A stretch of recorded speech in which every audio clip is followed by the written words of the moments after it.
Hello, fellow glue sniffers and sprue snippers, and welcome back to Blitzkrieg Modelworks. I'm Bob. You know me as Darkle on the forums. How's it going, everybody?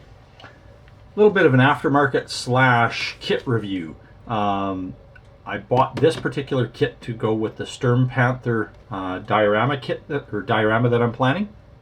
This is the MiniArt Crossroads diorama base, kit number 36013, originally released in 2008, so it's about 8 years old as of this filming.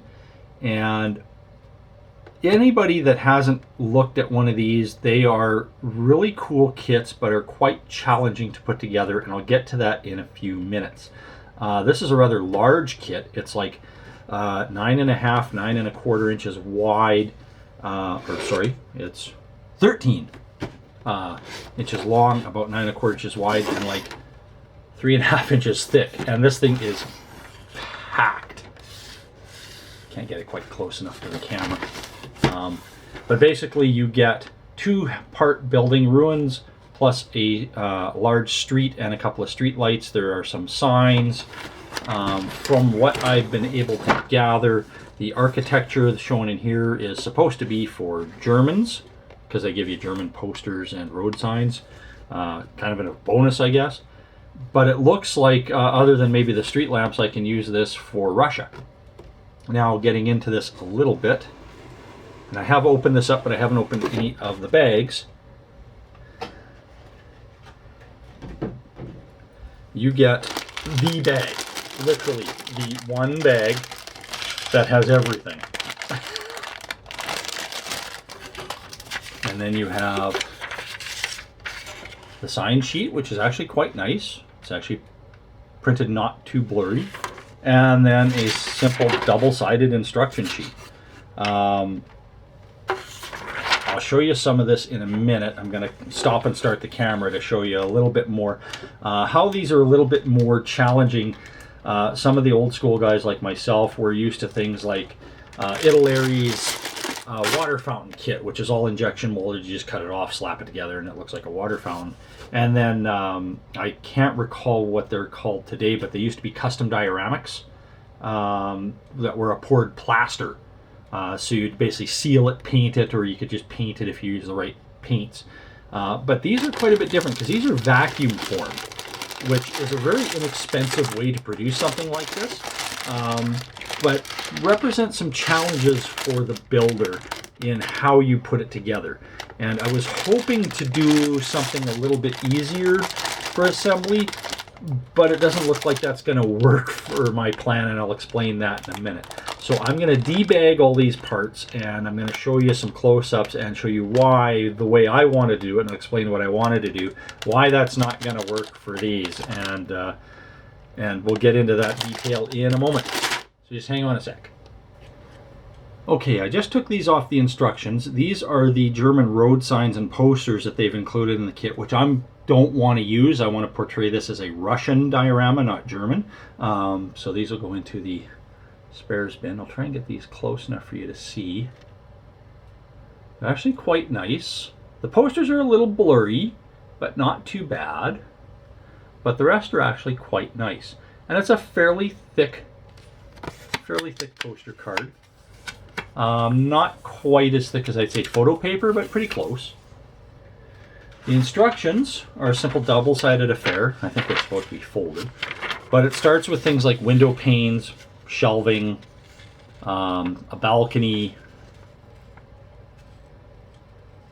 and then it tells you to assemble the halves. I'll get into that in a minute, because vacuum form stuff is a little more challenging than the injection mold. All these parts are injection molded.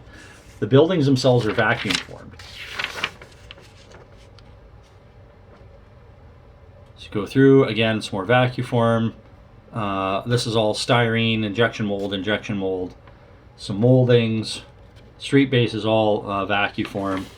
And then how to put the actual buildings together. And they tell you what sides to cut off. And then your final assembly of the two halves. So you could actually split these if you wanted to, or join them together. I intend to join them together and have the Sturm Panther kind of in the middle of the street. So here's the injection molded parts. You get 2 of these, so you get to do 2 street lamps, and there's some balcony wrought iron pieces. Then you actually get 4 of these. You get these 2, and then these 2. None of which I'm going to use. I'll use the street lights and that, but this I won't use, because if you ever look at pictures of Stalingrad, you're hard pressed to find buildings that actually still have window frames in them, much less windows. The molding's not too bad. There is a fair bit of flash on some of the window frames, though. Fairly easy to clean up, but it is rather disappointing to see on a kit that's only 8 years old. I don't know when exactly this one was molded. I bought it fairly recently from South Korea. So I'm going to presume it's a fairly recent shot. But overall, not too bad. Definitely workable. Easier to clean it up than to scratch build it. So now on to the vacuform. So here's one of the many pieces of vacuformed building sides in this kit. Vacuforming is very, very different from injection molding. Instead of having sprue gates and pour plugs and things like that and having to nip them off, how vacuforming is done is these 2 pieces would be separate masters. And in most vacuforming, like those that have done aircraft, you can get vacuform canopies. So what somebody will do is they'll vacuform a canopy, or make a master of the canopy. You heat up a sheet of clear plastic in the case of the canopies. You drape it while it's still hot over top of the master, which is in a vacuforming frame. Hit the vacuum sucks all the air out, which pulls the plastic down around the part, picking up all the details that you had. The plastic cools almost instantaneously, and then you just turn your vacuum off, peel the master out of the vacuform plastic, and voila, you have your vacuform part. Great for things like canopies that you want to do scale thickness. And in stuff like this, stuff that's really big and would cost a small fortune to do in injection mold, it's actually pretty cheap to do this way. Now this is done in a slightly different manner. The manner that I told you about, where you draw the plastic over a master, that's what I call like a positive draw. You're using a positive master, and you're using the outside of that. I was hoping that's what this would be, because then I would just I was thinking about pouring plaster on the inside to pick up all of the detail. It's actually quite nicely done. And then I could just reuse these as much as I wanted, and not have to go with the hassle of building vacuform, which I'll go into in a minute. It's a little more intensive. Unfortunately, this is like a negative draw. So what somebody did is they made masters of these, made a mold, a negative mold, and then they used that to do the vacuforming. Because when you look at the inside, there's like next to nothing for detail in here. So this was not going to work at all for my purposes. So I'm having to do the old-fashioned way.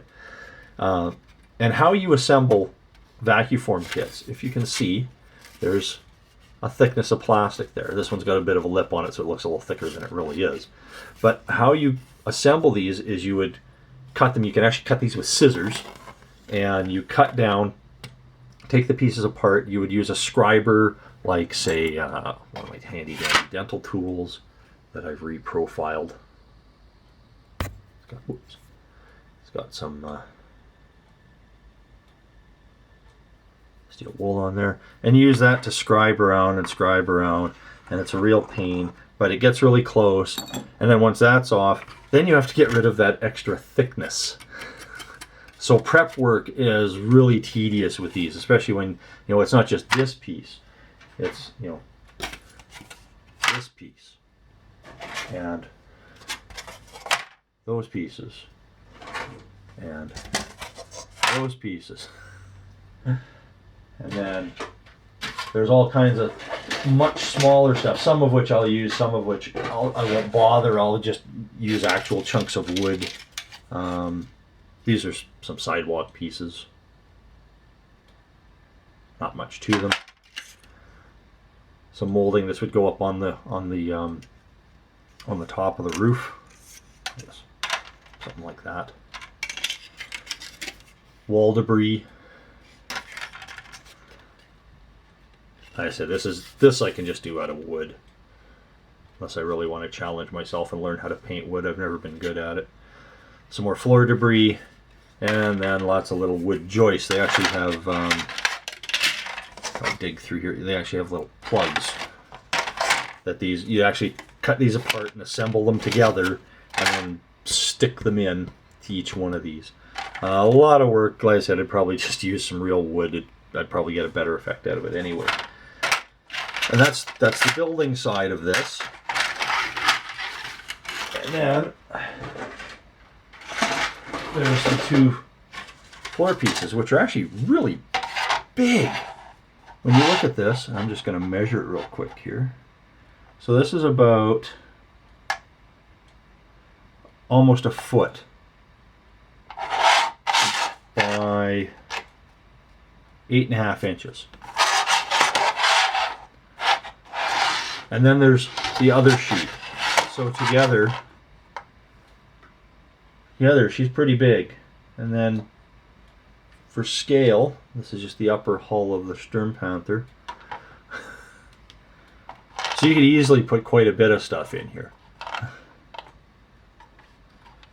And like I said, the way this is rigged up, you don't have to use them together. You can use them as separate, totally separate entities if you wanted. Yeah, you could fit a tank on the sidewalk and whatnot. That would work.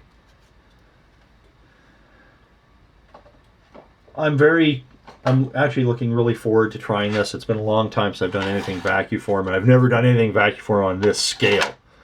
This is going to be a lot of work, and I know some guys really moan about how much work it is. But I mean, if you had to scratch build all the buildings, whether you carve the cobblestone into foam, or you actually make your cobblestones. I've known guys that have done that. Plus scratch building everything else. I don't know, it's kind of 6 of one, half a dozen of the other to me. It doesn't really make a whole heck of a lot of difference. But that's the kit. And I think this is one of their biggest diorama kits. Most of the other stuff seems like it's relatively small overall. So I said I paid about $58 shipped out of a place in South Korea. It didn't take very long to get here. It took me about 2-3 weeks. So I was really impressed with that. So this, like I said, this will go into the Stalingrad diorama. We even got a nice little placard done up for it on photo paper. Found that on thanks to Google. So hopefully, if the photo etch for the Sturm Panther ever gets here, I can get that up and running. All right, thank you very much for watching. I really do appreciate it. Like and subscribe if you haven't already for updates. Thanks a lot, guys. Talk to you later. Bye-bye.